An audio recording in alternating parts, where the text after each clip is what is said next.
Welcome to soaps.com. I'm Kristen Burt. If you love When Calls the Heart, you're going to absolutely love the prequel, Hope Valley 1874. And we recently spoke with stars Bethany Joy Lenz and Benjamin Ayres about what to expect this season. Hi, Kristen. Good to see you too. Really enjoyed the show. And Bethany, I kind of want to start with you just talking a little bit about Rebecca, because I feel like you're so good at layering your emotion. We know that, Rebecca's strong, but there's so much turmoil, I feel like, going on inside. So love to know from you, what was your entry point into really finding out who Rebecca was? My entry point into any character is just the empathy. Like, by trying to imagine what it feels like to be where they are and feel how they feel, considering all the equation of circumstances. And for me, with Rebecca, I suppose it was a bit easier than maybe some other characters because I am a single mother and have been since my daughter was one. And it's out there. I wrote a memoir about my story. So knowing what it feels like to fight for your child and make sure that they're safe, all those things are story points that I understand very viscerally. So it wasn't too much of a stretch, honestly. And as soon as I put on the long skirt and the corset, it all just kind of came together. Feel like I'm there. I'm Yeah. in 1874. Yeah. Benjamin, for you, Tom is so grounded in his way of life. What was your anchor for this role? Well, as Joy just said, there's something really interesting happens, especially in a period piece, and I haven't done any before, but once you put all those clothes on, and also for me, spending time with the cowboys on set, Yeah. because I haven't spent a lot of time on horses, and they told me right away, like, they're very intuitive, especially to energy. And that's why cowboys are so calm Mm. because you have to be around the horses. So you kind of have to like connect with them on this energy. And just watching the way they spoke to one another, but also the way they were around the horses was my way in. It was really when I went to learn to ride the horses or just kind of go on with the horses, hang out with them. And then that first like week just watching them, I was like, wait, I get to see the actual cowboys here.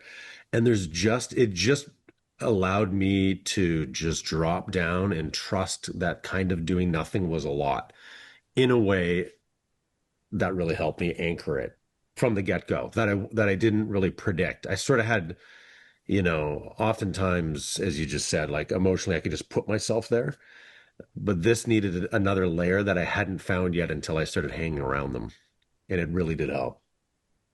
There's something peaceful about that. I don't know. I feel like that's very Zen, where you have to be in tune with like the land and the animals and A everything. 100%. Yeah, yeah. Yeah. Something we're really missing, I think, a lot in many areas of Western culture. So to be able to, modern Western culture. So to be able to have access to that has been, like you said, really grounding Mhm. in some beautiful ways. And I hope that our audience will find that as well when they click on the TV. They'll feel that sense of calm and connection to each other and nature and animals. And I'd love to know about the connection between Rebecca and Tom, since we're talking Oh. connection. Yeah, I feel like there's a lot to come. I saw the first two episodes, of course.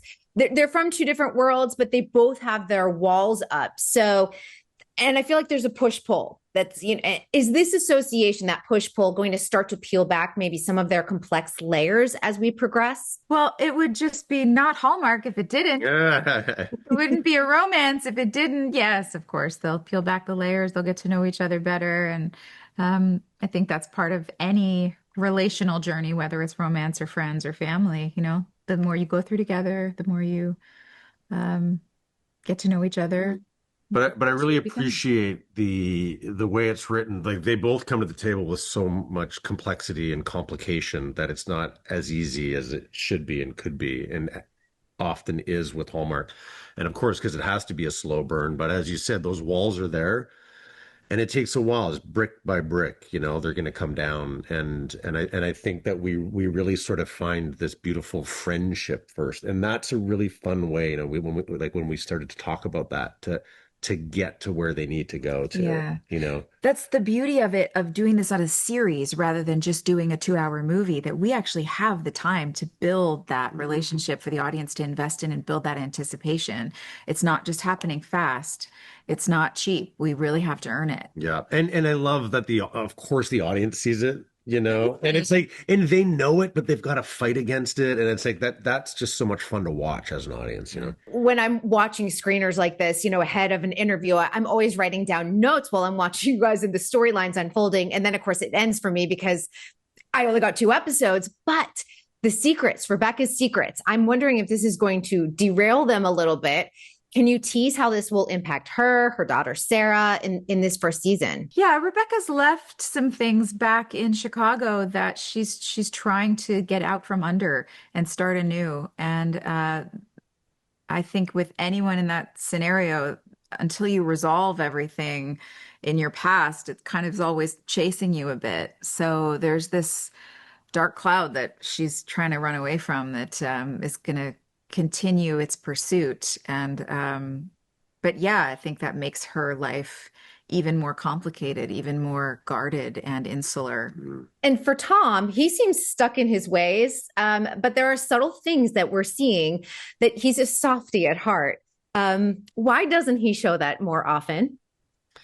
Cowboys can't show it. That's right. Cowboys can't show. I mean, I think it's also he's been hurt before, and I think that he is a little guarded, but I think he's just guarded with the new people he meets, and there's a bit of suspicion, of course, with Rebecca, but he's also very empathetic towards her, and especially the fact that she's arriving with a daughter, Sarah, and instinctually is protective of them and doesn't wants them to be careful and kind of oversteps in his protectiveness of them because he's also worried for their safety if they were to continue on the frontier alone, but also impressed that they got here on their own. But yeah, deep down, it's just he's got a big heart. It just takes a while for him to feel comfortable enough to show it. Something we talk about a lot though is our age and trying to play realistically. Like we're not 20, this isn't a story of two young people, and we have that story on our show, but it's not between us. Yeah. And our characters we've got to do the service to our characters and our viewers who feel that they can relate to us, that we're telling a story that is that they're able to connect with, which is it's a little more complicated when you're older, and the stakes are higher when there's kids involved, when you've been through so much, when you've been hurt so much because you've just lived a lot of life. So we're trying to be as authentic to that as we can be. Besides the romance, there's another central character here, and it's Hope Valley. And we expect a lot of Hearties to come on over from When Calls the Heart. How does the importance of Hope Valley evolve over the course of the season? Because we're seeing Hope Valley in its infancy, pretty much. Yeah. You probably have more to say about this because your story is a lot about the land. Yeah, so the backstories are always interesting with the characters, and for Tom in particular, he had a farm out east that didn't go as planned, and for him, it's a second chance at creating what he wanted to create. And for him, it's all about building a safe place for community and for others to thrive. And I love this idea of just settling land, which was happening at that time, and the conflict between, ranchers and prospectors and those just looking to get rich quick and those wanting to build something that does last, and seeing it start from nothing, with the hopes that it could become, like I say, a safe space for a community to thrive. Yeah, it's powerful. Tom is a man of the land. I kind of love it. Even just the fact that it's like 3 episodes to grow alfalfa so he has feed for the cattle, and like, okay, well, how do you build a fence so the cattle can't get at the alfalfa and eat it before the sprouts grow?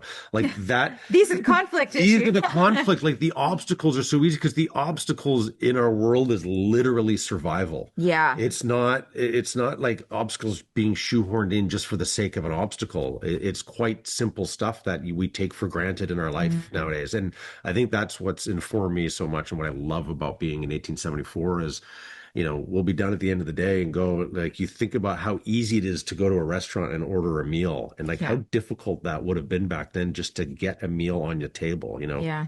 and not a work involved in being able to feed your community. Well, thank you so much for chatting today. This show is an absolute delight, and I can't wait to see more. Thanks so much. So much.